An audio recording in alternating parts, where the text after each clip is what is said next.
Haynes' 90 knock helps pairs to 300. Worcestershire are still hunting their first win of the season after a chasing defeat at Trent Bridge last time out. Their visitors Derbyshire are keeping them off the bottom of the table, their record identical, but having played one game fewer. The hosts won the toss and strode out to the middle to get their innings up and running, but were on the back foot immediately. Connors looked good early, Mitchell out for a golden duck. They could have had another had Duploy held on to the tough chance off Libby's edge, but it wouldn't be too long before Derbyshire had their second wicket. Connors in a groove and fell caught behind. Libby and Haynes managed to find some solid footing and tick the score along. The pair took the total to 50 as the pairs enjoyed some stability. They were into the 60s when their running let them down, an opportunity offered and taken. Libby's promising start brought to an end via a direct hit.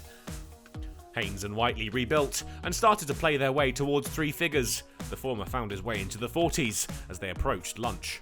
They'd get there unbeaten with the score 98 for 3, an even session so far. The score was into triple figures shortly after play got back underway. Durham had another wicket a few overs into the afternoon session. Whiteley out caught by Madsen off the bowling of Melton. But Haynes remained, and with a back foot punch, he played his way to 50. The mark reached off 100 balls. His good work helped the pairs past 150, he and D'Oliveira proving to be a fruitful pairing. It was a solid showing from the Worcestershire partnership, and before long they'd added 50 for the fifth wicket. That batting took them to 200 runs, and soon after, another single from D'Oliveira in a session bereft of many boundaries had him on 50. Two milestone knocks for the two set batsmen. They'd find their way to tea full of confidence, the score 214 for 4. The value of the partnership was at 100 at the resumption, but could Haynes match it with a century contribution all of his own?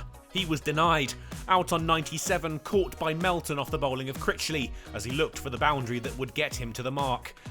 D'Oliveira had hoped to drag his side past 250, but he'd be unable to do so. His innings ended on 71 when he popped a catch straight up in the air off Hudson Prentice. Cox and Barnard breached 250, but they were fresh to the crease and needed to find their feet.